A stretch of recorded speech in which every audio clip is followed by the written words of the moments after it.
श्रीमद् भागवत महापुराण षष्ठ स्कंद नारायण कवच का उपदेश 8वां अध्याय। राजा परीक्षित ने पूछा, भगवान देवराज इंद्र ने जिससे सुरक्षित होकर शत्रुओं की चतुरंगिनी सेना को जीत कर त्रिलोकी की राजलक्ष्मी का उपयोग किया, आप उस नारायण कवच को सुनाइए।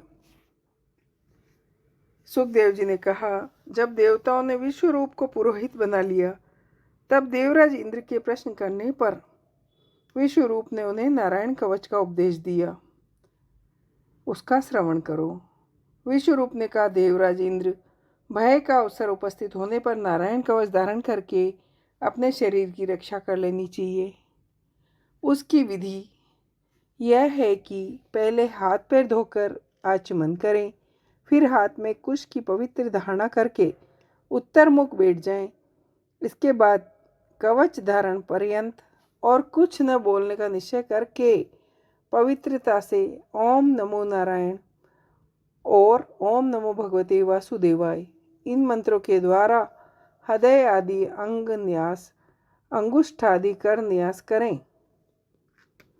पहले ओम नमो नारायण इस अष्टाक्षर मंत्र के ओम आदि 8 अक्षरों का क्रमशः पैर, घुटने, जांग, पेट, हृदय, वृक्ष स्थल, मुख और सिर में न्यास करें, या पूर्वोक्त मंत्र से मकार लेकर ओंकार पर्यंत 8 अक्षरों का सिर से आरंभ करके उन्हीं 8 अंगों में विपरीत क्रम से न्यास करें।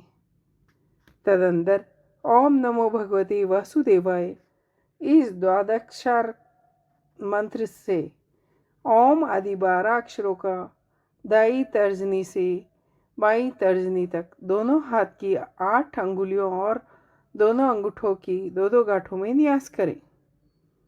फिर ओम विष्णवे नमः इस मंत्र के पहले अक्षर ओम का हृदय में, वी का ब्रह्मरंध्र में और शय का भौं के बीच में, अणय का चोटी में, वे का दोनों नेत्रों में और न का शरीर की सब गांठों में न्यास करें। तदंतर ओम मह अस्त्राय फट कहकर दिग्बंध करें। इस प्रकार न्यास करने से इस विधि को जानने वाला पुरुष मंत्र स्वरूप हो जाता है। इसके बाद सम्रग, ऐश्वर्य, धर्म, यश, लक्ष्मी, ज्ञान और वैराग्य से इष्ट देव भगवान का ध्यान करें। अपने को भी तद्रूप ही चिंतन करें। तत्पश्चात विद्या, तेज और तप स्वरूप इस कवच का पाठ करें। भगवान श्री हरि गरुड़ जी की पीठ पर अपने चरण कमल रखे हुए हैं। अणिमा आदि 8 सिद्धियां उनकी सेवा कर रही है। 8 हाथ में शंख, चक्र, ढाल, तलवार, गदा, बाण, धनुष और पाश धारण किए हुए हैं। वे ही ओंकार स्वरूप प्रभु सब प्रकार से सब और से मेरी रक्षा करें। मत्स्य मूर्ति भगवान जल के भीतर जल जंतुओं से, वरुण के पास से मेरी रक्षा करें। माया से ब्रह्मचारी का रूप धारण करने वाले वामन भगवान स्थल पर और विश्व रूप श्री त्रिविक्रम भगवान आकाश में मेरी रक्षा करें। जिनके गौर अट्ठास से सब दिशाएं गूंज उठी थी, गर्भवती दैत्य पत्नियों के गर्भ गिर गए थे। भगवान नरसिंह किले, जंगल, रणभूमि आदि विकट स्थानों में मेरी रक्षा करे। अपनी दाढ़ों पर पृथ्वी को धारण करने वाले वरा भगवान मार्ग में, परशुराम जी पर्वतों के शिखर पर और लक्ष्मण जी के सहित भरत के बड़े भाई भगवान राम जी प्रवास के समय मेरी रक्षा करे। भगवान नारायण मारण, मोहन आदि भयंकर अभिचारी और सब प्रकार के प्रमादों से मेरी रक्षा करे। ऋषि श्रेष्ठ नर गर्भ से, योगेश्वर भगवान दत्तात्रेय योग के विघ्नों से और त्रिगुणाधिपति भगवान कपिल कर्म बंधनों से मेरी रक्षा करे। परम ऋषि सनत कुमार कामदेव से, हयग्रीव भगवान मार्ग में चलते समय देव मूर्तियों को नमस्कार आदि न करने से अपराध से, देवशी नारद सेवा अपराध से और भगवान कश्यप सब प्रकार के नरकों से मेरी रक्षा करे। भगवान धन्वंतरी कुपथ्य से, जितेंद्री भगवान ऋषभ देव सुख दुख आदि भयदायक धंधों से, यज्ञ भगवान लोक अपवाद से, बलराम जी मनुष्यकृत कष्टों से और श्री सेजी क्रोधवश नामक सर्पों के गण से मेरी रक्षा करें। भगवान श्री कृष्ण देवपायन व्यास जी अज्ञान से, बुद्ध देव पाखंडियों से और प्रमाद से मेरी रक्षा करें। धर्म रक्षा के लिए महान अवतार धारण करने वाले भगवान कल्कि पाप बहुल कलिक काल के दोषों से मेरी रक्षा करें। प्रातःकाल भगवान केशव अपनी गदा लेकर, कुछ दिन चढ़ाने पर भगवान गोविंद अपनी बांसुरी लेकर, दोपहर से पहले भगवान नारायण अपनी तीक्ष्ण शक्ति लेकर और दोपहर को भगवान विष्णु चक्र राज सुदर्शन लेकर मेरी रक्षा करे। तीसरे पहर में भगवान मधुसूदन अपना प्रचंड धनुष लेकर मेरी रक्षा करे।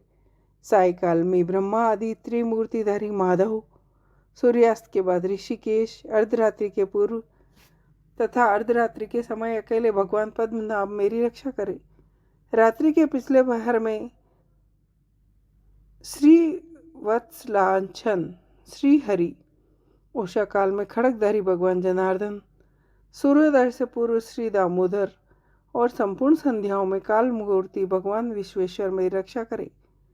सुदर्शन आपका आकार चक्र की तरह है, आपके किनारे का भाग प्रलयकालीन अग्नि के समान तीव्र है।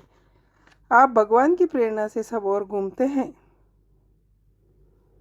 जैसे आग वायु की सहायता से सूखे घास फूस को जला डालता है, वैसे ही आप हमारी शत्रु सेना को शीघ्र से शीघ्र ही जला दीजिए। कौमोद की गदा, आपसे छूटने वाली चिंगारियों का स्पर्श व्रज के समान असह्य है। आप भगवान अजित की प्रिया है और मैं उनका सेवक, इसलिए आप कुष्मांड विनायक यक्ष राक्षस भूत और प्रेत आदि ग्रहों को अभी कुचल डालिए, मेरे शत्रुओं को चूर चूर कर दीजिए।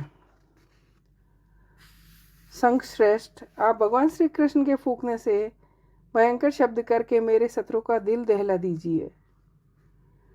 भगवान की प्यारी तलवार, आपकी यह धार बहुत तीक्ष्ण है, आप भगवान की प्रेरणा से मेरे शत्रु को छिन्न भिन्न कर दीजिए।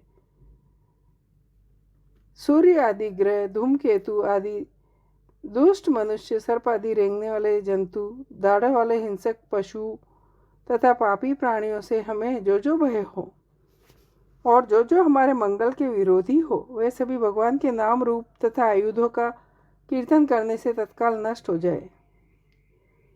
वृहद रथंतर आदि सामवेदीय स्त्रोत्रों से जिनकी स्तुति की जाती है, वे वेद मूर्ति भगवान गरुड़ और विश्वक्षेन जी अपने नाम उच्चारण के प्रभाव से हमें सब प्रकार की विपत्तियों से बचाए। श्री हरि के नाम रूप वाहन, आयुध और श्रेष्ठ पार्षद हमारी बुद्धि, इंद्रिय, मन और प्राणों को सब प्रकार की आपत्तियों से बचाए। जितना भी कार्य या कारण रूप जगत है वह वास्तव में भगवान ही है। इस सत्य के प्रभाव से हमारे सारे उपद्रव नष्ट हो जाए। जो लोग ब्रह्म और आत्मा की एकता का अनुभव कर चुके हैं, उनकी दृष्टि में भगवान का स्वरूप समस्त विकल्पों भेदों से रहित है। फिर भी वे अपनी माया शक्ति के द्वारा भूषण, आयुध और रूप नामक शक्तियों को धारण करते हैं। यह बात निश्चय रूप से सत्य है। इस कारण सर्वज्ञ सर्वव्यापक भगवान श्री हरि सदा सर्वत्र सब स्वरूपों से हमारी रक्षा करे। जो अपने भयंकर अट्ठा से सब लोगों के भय को भगा देते हैं और अपने तेज से सबका तेज ग्रस लेते हैं, वे भगवान नरसिंह दिशा विदिशा में, नीचे ऊपर बाहर भीतर सब और हमारी रक्षा करे। देवराज इंद्र, मैंने तुम्हें यह नारायण कवच सुना दिया। इस कवच से तुम अपने को सुरक्षित कर लो। इस नारायण कवच को धारण करने वाला पुरुष जिसको भी अपनी नेत्रों से देख लेता है, वह तत्काल समस्त भयों से मुक्त हो जाता है।